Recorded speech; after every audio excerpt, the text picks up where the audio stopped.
통해서 사명 감당하려면 이라는 제목으로 함께 말씀을 나눕니다. 너무 오래 마치지 않느냐라고 염려 안 해도 됩니다. 걱정하지 마시고. 왜 걱정하느냐?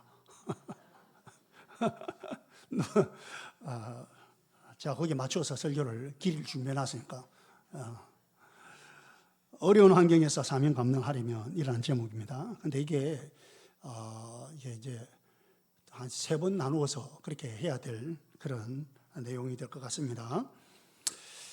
베드로전서 마지막 장 우리가 이제 5장을 보게 되는데요. 지금까지 베드로전서를 살펴보았는데 베드로전서를 이해하기 위해서는 그 당시 상황과 배경을 이해해야 되고 그 다음에 사도 베드로가 이 베드로서를 이 편지를 지금 적고 있잖아요. 그러면 베드로가 하나님의 공동체, 다시 말해서 교회를 어떻게 보고 있느냐, 이걸 우리가 좀 이해를 해야 됩니다. 베드로는 하나님의 공동체, 즉 교회를 제2의 이스라엘이라고 그렇게 생각을 합니다. 그 말은 무슨 말이냐니까 구약이 이스라엘이라는 공동체 있잖아요. 이건 국가 공동체, 민족 공동체입니다. 그런데 이 민족 공동체, 국가 공동체는 신약의 교회의 모형이다. 이렇게 여러분 우리가 신학적으로 이해를 하면 됩니다. 교회의 모형이다. 그래서 베드로는 그 이스라엘 공동체를 통해서 신약의 교회를 보려고 하는 거예요. 베드로전서 2장 9절입니다. 베드로전서 2장 9절을 우리 잘 아는 말씀인데 같이 한번 읽어봅시다. 시작. 여러분은 택하심을 받은 족속이요 왕과 같은 제사장들이요 거룩한 민족이요 하나님의 소유가 된 백성입니다. 그래서 여러분을 어둠에서 불러내어 자기의 놀라운 빛 가운데로 인도하신 분의 업적을 여러분이 선포하는 것입니다. 자, 여기 보시면 우리 잘 아는 말씀입니다. 택하신 족속이요 택하심을 받은 족속이다. 그 다음 왕과 같은 제사장들이다. 거룩한 민족이다. 하나님의 소유가 된 백성이다. 이렇게 있거든요. 보니까 족속, 민족, 백성 이런 것들은 결국 이스라엘 공동체를 두고 이야기하는 거거든요.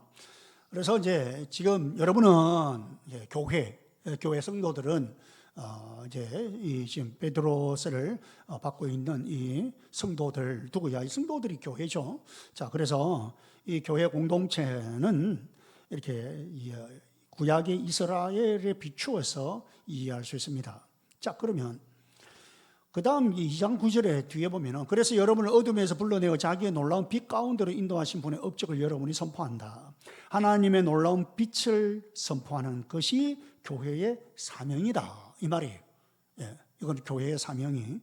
그러면 이렇게 교회는 세상에서 하나님의 놀라운 빛을 선포하는 사명을 가진 공동체인데 그 당시의 상황, 이 베드로서가 쓰여질 이 당시에 상황과 여건이 그렇게 썩 좋지를 않습니다. 앞에서도 이야기했지만 로마 황제가 당시에 기독교 인구가 자꾸 늘어나는 이런 상황을 보면서 자꾸 기독교 인구가 늘어나거든요. 그만큼 기독교가 자꾸 이제 부흥을 하고 하면서 믿는 사람들이 자꾸 많아지고 그러면서 기독교 인구가 늘어나는데 이걸 보고 위협감을 느끼는 거예요. 로마 황제로서는 와, 이거 뭐야? 이거 이러다가 기독교가 이게 우리나라를 기독교가 삼키는 거 아니냐? 뭐 이런 식으로 자기는 이제 황제니까 정치적으로 뭐 해석을 할 수밖에 없겠죠. 그러면서 경계를 하기 시작하였고 자연히 점점 이곳저곳에서 핍박이 일게 된 것입니다. 그래서 기독교 핍박이 이제 시작하게 되고 나중에는 아주 심하게 핍박을 하게 되고 그렇죠. 그래서 베드로가 이런 적대적인 핍박이 있는 이런 어려운 상황 가운데에서 우리는 교회로서 성도로서 어떻게 사명을 감당할 수 있을까? 우리는 분명히 하나님께서 우리를 부르실 때는 이렇게 세상에 놀라운 하나님의 빛을 선포하라고 우리를 부르셨고 공동체를 삼아 주셨는데 그럼 이렇게 상황이 너무너무 어려운데 그럼 어렵다고 그러면 우리가 이걸 안 할 것인가? 그건 아니라는 거죠. 그럼 어떻게 우리가 이 사명 감당할 수 있을까? 이런 마음으로 쓴 것이 베드로전서입니다. 우리가 하나님 앞에 사역을 감당할 때에 이런저런 사역을 하고 하나님 일을 하고 신앙생활을 하고 할 때에 늘 순탄한 그런 상황이 펼쳐지는 건 아닙니다. 우리가 지금까지 보았지만은 고난이라는 것은 당연히 있는 것이고, 그럼 그런 고난 가운데서 우리는 어떻게 우리에게 주어진 사명이 있는데, 그리스도인으로서의 사명이 있고 교회로서의 사명이 있는데 어떻게 감당할 수 있을까? 이런 내용입니다. 자, 이런 기독교의 적대적인 그런 어려운 상황 가운데 공동체 사명을 감당하기 위해서 베드로가 제일 먼저 언급하는 게 뭐냐니까 지도자입니다. 지도자. 항상 지도자는 제일 중요합니다. 지도자는 언제든지 특별히 어려운 상황 속에서 더 중요하겠죠. 그래서 베드로는 자신을 그런 지도자로 언급을 하면서 5장을 시작합니다. 5장 1절 같이 봅니다. 시작. 나는 여러분 가운데 장로로 있는 이들에게 같은 장로로서 또한 그리스도의 고난의 증인이요 앞으로 나타날 영광을 함께 누릴 사람으로서 권면합니다. 자, 여기 보니까 나는 여러분 가운데 장로로 있는 이들에게 장로들에게 너희 중 장로들에게 이런 데도 하거든요. 그 장로들에게 너희들 중에 장로들에게 권하는데, 그러면서 같은 장로로서 나는 함께 된 장로다, 함께 장로된 자다, 나도 장로다 이 말이에요. 같은 장로로서 하면서 이야기가 나옵니다. 자, 그러면 여기서 장로라는 것은 지금 현재 우리가 지금 현재 우리 조직이 되어 있는 이런 교회 안에 직분으로서의 장로가 아닙니다. 여기서 장로를 할 때는 그걸 의미하는 게 아니고, 왜냐니까 그 당시에 아직 교회가 잘 형성이 잘 안 됐거든요. 아직 뭐 조직이 되고 그런 시스템이 되어 있고 이렇지는 않습니다. 그래서 여기서는 이 장로라는 의미가 우리 교회 안에 있는 직분의 장로가 아니고요. 여기서는 어른이다, 이런 의미가 많이 있습니다. 그래서 영어로 우리 장로를 영어로 elder라고 해요. elder, 어른이다, 이제 그런 의미죠. 그런 의미인데 지금의 말로 하면 지도자다, 리더다, 이런 의미겠죠. 지도자, 리더. 자, 그래서 사도 베드로는 자기 자신을 가리켜 나도 장로다, 그렇게 말해요. 나도 리더다, 나도 지도자다, 이렇게 말하는 거예요. 그러면서 2절에 보니까 여러분 가운데 있는 하나님의 양떼를 먹이십시오, 이래 나옵니다. 여러분 가운데 하나님의 양떼를 먹이십시오. 양무리를 치되, 개혁성 양무리를 치되 양떼를 먹이십시오. 이게 뭐예요? 사역입니다. 사역.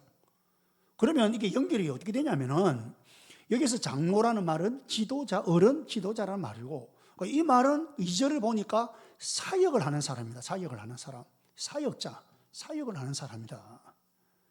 하나님의 일을 하는 사람, 하나님의 사역을, 복음을 위해서, 영혼 구원을 위해서 사역을 하는 사람들, 이런 사람들을 두고 말한다. 그러면 우리 교회 안에 이런저런 목자 목녀들을 위시해서 우리 연합교회에 또 이런저런 사역을 우리 모두 한 가지 이상 사역하고 있습니다. 그렇잖아요? 한 가지도 사역 안 하는 사람이 있다면 내년에는 꼭 해야 됩니다. 그래서 안 하는 사람은 오늘 이 말씀에 본인이 해당이 안 된다고 생각할 거예요. 근데 한 가지 이상이라도 사역을 하는 사람들은 다 이 말씀이 해당이 되는 거죠. 자, 2절에서 이렇게 여러분 가운데 하나님의 양떼를 먹이십시오 하면서 그 다음에는 해서는 안 될 일과 해야 할 일, 이렇게 하지 말고 이렇게 하라, 이런 말을 3번 반복합니다. 3번 반복. 2절 하반절입니다. 같이 시작. 억지로 할 것이 아니라 하나님의 뜻을 따라 자진하여 하고 더러운 이익을 탐하여 할 것이 아니라 기쁜 마음으로 하십시오. 여러분은 여러분이 맡은 사람들을 지배하려고 하지 말고 양떼의 모범이 되십시오. 자, 여기서 3가지를 하는데 그중에 우리는 오늘 한 가지를 보려고 하는 거예요. 하나님의 사명을 감당하기 어려운 환경 가운데에서 그 사명을 완수하고 그 사명 감당하려면 하나님의 사명을 감당하기 어려운 그런 환경들은 막 펼쳐져 있고 그런 상황이 막 펼쳐져 있는데, 그래도 우리는 사명 감당해야 되는데, 그럼 그 사명 감당하려면 억지로 하지 말고 하나님의 뜻을 따라 하라는 거예요. 자, 같이 시작. 억지로 하지 말고 하나님의 뜻을 따라 해야 합니다. 2절 하반절에 보니까 하나님의 뜻을 따라 자진하여 하고 이렇게 됐거든요. 억지로 하지 말고 자발적으로 해라. 자발적으로 안 되는데 어떻게 자꾸 자발적으로 하라는 거예요. 그죠? 그래서 그냥 자발적이 아니고 뭐요? 하나님의 뜻을 따라해라. 하나님의 뜻을 따라하면 그게 자발적으로 된다는 거예요. 우리가 주님의 사역을 억지로 하면 얼마 안 가서 곧 피곤을 느끼게 됩니다. 곧 피곤을 느끼고 이게 겹쳐지면 탈진하게 됩니다. 예, 억지로 하면. 이렇게 되지 않기 위해서 우리는 하나님의 뜻을 따라 해야 한다는 거예요. 하나님의 뜻을 따라. 우리가 하나님의 뜻을 따라 하지 않고 사역을 하는 경우에는 어떤 현상이 나타나느냐 하면 열매가 없든지, 하나님의 뜻을 따라서 하지 않으면 열매가 없든지, 아니면 처음에는 신나게 했다가도 사람들이 알아주지 않으니까, 사람들이 알아줄 때가 있지만 안 알아줄 때가 있잖아요. 그러니까 사람들이 알아주지 않을 때는 점점 재미가 없어지는 거예요. 별로 흥미를 못 느끼는 거예요. 그래서 나중에 마지못해 하는 거예요. 마지못해. 잘 들어오세요. 우리 목자 목님들 위시해서 여러분들 혹시 이게 내 상태가 아닌가? 나중에는 마지못해서 하고, 그러다 보니까 조금 지나면 막 피곤해지고 마침내 탈진하게 되는 것입니다. 여러분, 피곤한 지도자만큼 피곤한 사람 없습니다. 여러분, 예를 들면 저 같은 저도 이제 사역하는 사람이니까, 제가 만약에 지금 이런 식이 돼가지고 막 내가 피곤을 피곤하다. 이거 막 목회가 너무 피곤하다. 이거 막 그냥 설교하는 너무 피곤하고 이거 뭐 교인들 돌아보고 하는 게 너무 피곤. 만약에 이래 내가 막 그걸 피곤을 느끼고, 그럼 자연히 탈진하게 되고 할 거 아니에요, 그죠? 그러면은 그걸 보는 여러분들은 저를 볼 때야 진짜 피곤하다. 이거 목사님 진짜 피곤하다. 이래 안 느끼시겠어요? 그래서 우리가 지도자가 되기 위해, 사역자가 되기 위해서는 하나님의 뜻을 쫓아서 해야 된다는 거예요. 하나님의 뜻을 쫓아서. 그래, 우리 모두가 다들 하나님의 뜻을 쫓아서 하지 않나? 내가 하나님의 뜻을 따라 하지, 내가 도대체 뭐 하노 하면 다 그렇게 하는 거 아니가? 라고 말을 하지요. 그러나 내가 진정으로 하나님의 뜻을 따라서 하나 아닌가? 이걸 우리가 좀 알아야 돼요. 내가 정말 하나님의 뜻을 쫓아서 하나? 아니면 그렇지 않나? 이걸 우리가 알아야 되는데, 그걸 알려면 이 질문을 던져보세요. 세 가지인데요. 하나는, 첫 번째, 하나님이 원하시는 곳에서 하고 있는가? 두 번째, 하나님이 원하시는 일을 하고 있는가? 세 번째, 하나님이 원하시는 방법으로 하고 있는가? 요거예요. 요 세 가지 질문을 던져봐요. 다시. 그래서 하나님이 원하시는 곳에서 하나님이 원하시는 일을 하나님이 원하시는 방법으로 하고 있는가? 하나님이 원하시는 곳에서 하나님이 원하시는 일을 하는데, 문제는 방법은 하나님이 원하는 방법을 하지 않는다. 그러면은 이제 문제가 생기는 거예요. 피곤해지는 거예요. 예. 근데 요 세 가지에 모두가 그래 이렇게 다 그렇다고 한다면 피곤이나 탈진이 꼭 안 온다고는 말할 수 없습니다. 그렇게도 말할 수는 없지만 거의 안 옵니다. 거의 여러분 오기가 힘듭니다. 왜냐하면 우리가 못해서 하고, 그래서 피곤하고 탈진하는 이유는 아까 말씀드렸잖아요. 열매가 없든지, 사람이 알아주지 않을 때 그렇게 되기 쉬운데, 내가 하나님이 원하시는 곳에서 하나님이 원하시는 일을 하나님이 원하시는 방법으로 한다는 이런 확신, 나는 지금 하나님이 원하시는 곳에서 하나님이 원하시는 일을 하나님이 원하시는 방법으로 내가 한다, 이런 어떤 확신과 자부심이 있으면, 그러게 만약에 자기에 있다면 버티고만 있어도 잘 될 것이다 라는 확신이 생깁니다. 여러분, 내가 이거 버티고만 있어도 잘 된다, 이거 내가 지금 무너지지 않고 딱 버티고만 있어도 잘 될 수 있다, 여러분 이런 확신이 생깁니다.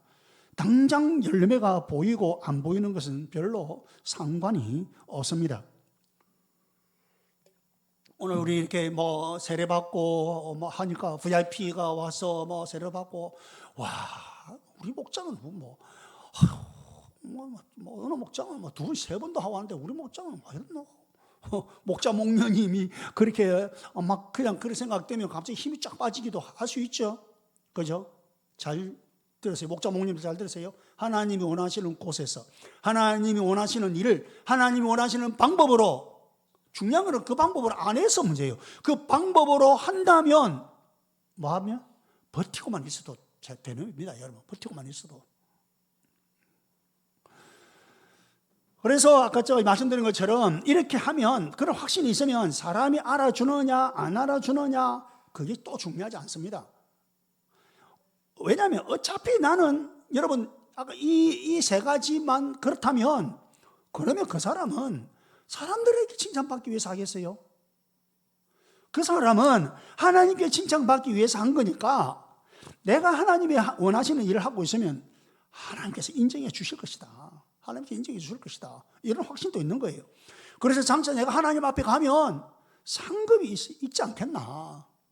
이런 마음의 믿음이 있기 때문에 사람이 알아주느냐 안 알아주느냐가 썩 중요하지 않습니다.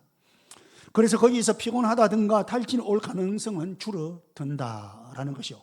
여러분 저도 그렇고 가정교회 이렇게 사역하는 목사님들 보면요, 여러분 지금 가정교회 사역하는 목사님들을 모여놓으면요, 사실 천국과 같습니다. 거의 천국과 같습니다.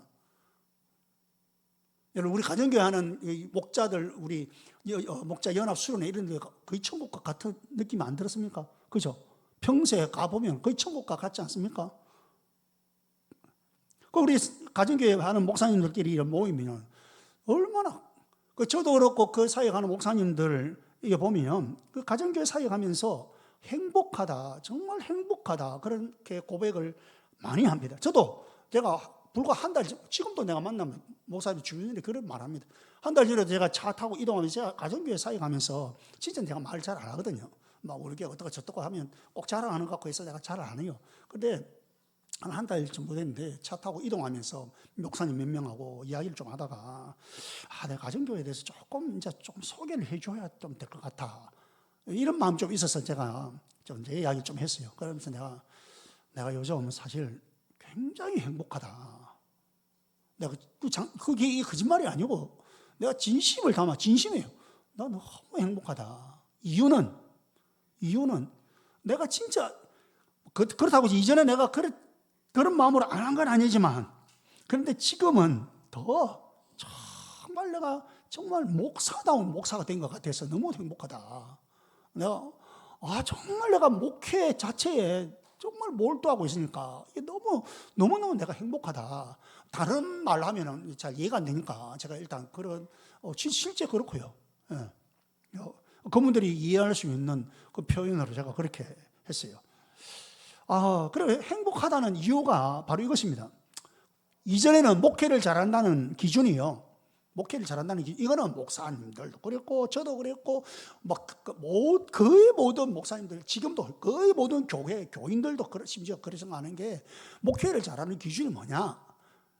교인 숫자가 얼마냐? 1년 예산이 얼마냐?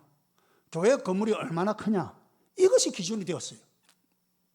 그러니까 그래 또 안 되니까 그러니까 불행하잖아요. 그렇게 안 되니까. 그 기준인데 그 기준에 미쳐집니까? 안 미쳐지는 대다수의 목사님들 불행한 거예요. 스트레스 확 받아버리고, 1년 지나고 연말 되면 스트레스 확 오고, 저도 마찬가지였어요. 그런데 이제부터는 오직 하나님의 뜻 가운데서 주님이 원하시는 교회를 한번 이루어보겠다. 하나님이 원하시는 교회를 한번 내가 이루어보겠다고 딱 마음의 결심을 하고 있으니까, 지금 당장 열매가 안 보여도 또 보이기도 하죠. 하나님께서 보세요. 오늘 또 이렇게 보죠. 열매 주시잖아요. 근데 그런 열매가 안 보일 때도 있거든요. 그런 열매가 안 보여도 그냥 하나님이 원하시는 것을 하면서 버티고만 있으면 좋은 결과를 주실 것이다. 좋은 결과가 있을 것이다. 이런 확신도 생기고, 혹 결과가 안 생긴다 할지라도 하나님이 원하시는 교회를 하고 있으면 하나님이 인정해 주시지 않겠느냐라는 거죠. 이런 마음이 있는 거죠. 하나님이 인정해 주실 것이야. 세상적인 기준으로 봤을 때에, 세상적인 기준입니다. 그걸 기준으로 봤을 때 목회 실패한 것처럼 보일지라도 장차 하나님 앞에 설 때에 이걸 순교로 봐주시지 않겠느냐. 이런 배짱 같은 믿음의 마음이 생기는 거예요. 그러니까 그 다음에 자유함이 있는 거죠. 기쁨이 있고, 자유함이 있으니까 행복한 거예요. 기쁨이 있고. 그전에는 자유함이 없는 거죠. 그런데 지금은 자유함이 있어요. 얼마나 행복한지. 여러분이 하는 직장 생활 마찬가지입니다. 여러분의 그 사회 생활 마찬가지입니다. 꼭 교회 사역뿐만 아닙니다. 뭘 하든지 언제든지 우리가 던져야 할 질문이 바로 그것입니다. 하나님이 원하시는 곳에서 하나님이 원하시는 일을 하나님이 원하시는 방법으로 하고 있는가? 이 질문을 꼭 던져 보십시오. 그러면 그렇게 하고 있다는 것을 내가 그렇게 하고 있구나, 이걸 어떻게 알 수 있느냐? 이거 어떻게 알 수 있느냐? 우리가요, 자, 예수님을 영접하면, 오늘 우리 세례 받고 했죠. 이렇게 이제 예수님을 영접하면 그 순간부터, 예수님을 영접한 그 순간부터는 이제는 나는 달라집니다. 나는 내가 아닙니다. 나는 하나님의 사람이 됩니다. 그 순간부터 하나님의 자녀가 됩니다. 여러분, 우리 부모님들, 오늘 우리 한상민 목사님 아들, 며느리를 향해서 정말 나 어제 그 보고 진짜 울컥해가지고 오늘 내 인도하면서 울면 안 되는데 내 속으로 근데 약간 눈물이 나버렸어. 여러분, 이게 아버지 마음입니다. 이게 부모, 여러분, 우리 부모들 여러분들 우리 그렇지 않습니까? 뭐냐? 우리 부모들은요, 그 많은 것 가운데 가장 내 관심의 센터 중심에 누가 있습니까? 자식들입니다. 그렇지 않습니까? 내 자녀들이 모든 관심 있는데 그 센터 중심에 자녀들이 있어요. 똑같습니다, 여러분. 우리가 하나님의 자녀가 되었잖아요. 예수 믿고 예수 영접한 하나님의 자녀잖아요. 하나님이 우리 아버지잖아요. 그러면 그때부터는 하나님에게는 모든 하나님의 관심의 딱 가운데에 내가 있다는 거예요. 그 다음부터는 내게 일어나는 것은 하나님의 뜻과 하나님의 섭리 가운데 이루어진다. 왜? 하나님의 관심의 정 가운데 있으니까 하나님의 뜻, 하나님의 섭리 가운데서 이루어지는 거예요. 이걸 우리가 알아야 되고 믿어야 됩니다. 그래서 하나님으로부터 별다른 말씀, 또 특별한 어떤 명령 이런 것이 없는 한, 그리고 성경 말씀에 어긋나지 않으면 지금 내가 있는 곳이 하나님이 원하시는 곳이고요. 그리고 지금 내가 하는 일이 하나님이 원하시는 일이고요. 지금 내가 하는 방법이 하나님이 원하시는 방법이라고 확실해도 됩니다. 왜? 내가 하나님의 자녀니까. 하나님요, 추상적인 분 아닙니다. 그냥 뭉실뭉실 이런 분이 아닙니다. 그래서 만약에 내가 다른 곳에서 일하기를 원하시면 하나님의 뜻과 섭리 가운데서 하나님께서 내가 전 목사가 여기 말고 다른 곳에서 일하면 좋겠다라고 만약에 그렇게 원하시면 어떤 형태로든지 메시지를 준단 말입니다. 지금 제한테 예를 했지만 그럼 지금 예를 들어도 내가 좀 이상한 예를 들었는데 지금 그럴 일도 없고 어쨌든 여러분의 경우를 봐서 그러란 말이에요. 여러분의 경우 내가 다른 곳에서 일하기를 원하신다면 어떤 형태로든지 메시지를 주십니다. 환경을 통해서든지 소원을 주시든지 해서 다른 곳으로 보냅니다. 걱정하지 마세요, 여러분. 그런 거 걱정하지 마세요. 우리가 귀를 안 기울여서 그렇지 하나님께서는 우리를 절대 암흑 가운데 두시지 않습니다. 우리를 불행 가운데 두시지 않습니다. 하나님께서 더 내가 행복해지기를 원하시는 하나님의 방법이 있으면 그렇게 하나님께서 이끌어 주셔요. 또 내가 다른 일을 하기를 하나님께서 원하신다면 그때 또 메시지 주세요. 야, 너 이거 하면 좋겠다. 너 그거 이제 그만하고 너 이거 하면 좋겠다. 하나님께서 그런 메시지를 주세요. 이렇게 우리가 하나님의 자녀가 되면 이제부터는 하나님의 관심과 하나님의 섭리의 한가운데 있다. 이걸 우리가 꼭 기억해야 됩니다. 많은 사람들이 자기가 있는 곳이 하나님께서 세워주신 곳인데 그런데 자꾸 엉뚱한 생각한단 말입니다. 이것이 아니고 다른 것처럼 자꾸 생각하고 다른 데 뭐가 있나, 다른 곳에 뭐가 있나, 그래 자꾸 죄송합니다 표현을 끌적끌적거리니까 이게 여러분 집중이 됩니까? 그리고 본인도 재미가 없고 지금 하고 있는 일이 하나님이 주신 일인데 더 큰 무슨 다른 일을 해야 되는 것처럼 생각하고 지금 하는 일조차도 엉성하게 하고 엉터리 같이 하고 그러니까 피곤해지잖아요. 그게 피곤하지 않고 어째 탈진이 안 되느냐 말이에요.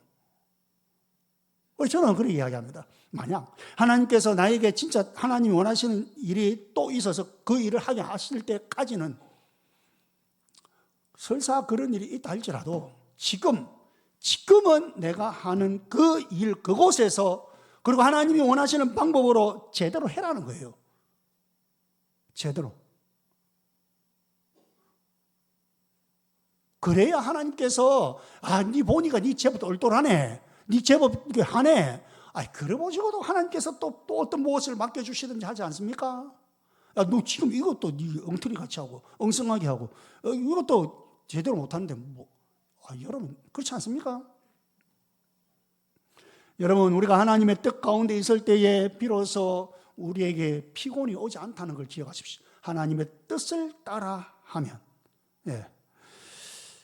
여러분 우리가 지금 하나님의 섭리 가운데 살고 있으면 필요하면 하나님께서 나에게 반드시 지시를 주실 것이라는 걸 믿으십시오. 반드시 필요하다면. 또 내가 지금 있는 이 장소, 내가 지금 하는 이 일, 이 사역, 내가 지금 하는 이 방법은 하나님께서 내게 주신 것이라고 생각을 하시고 뭐 해라고요? 충성을 해라. 충성. 아까 말씀드린 것 설사 다른 일을 다음에 한다 할지라도 지금 그 일에 충성하라는 거예요. 지금 그곳에서 충성하라는 거예요. 충성을 다하고 결과에 상관없이 사람이 인정해 주느냐 안 해주느냐에 상관없이 기쁨과 보람 가운데 그렇게 주님의 일을 하고 주님의 사역을 하는. 그래서 어떤 어려운 상황 가운데서도 늘 하나님께서 주신 사명 감당해야 된다. 이 생각을 잊지 마시고 그러나 하나님의 뜻을 따라 할 때에 그때 기쁨, 보람 우리에게 주어집니다. 주님의 이름으로 축복합니다. 자, 오늘 말씀을 기억하면서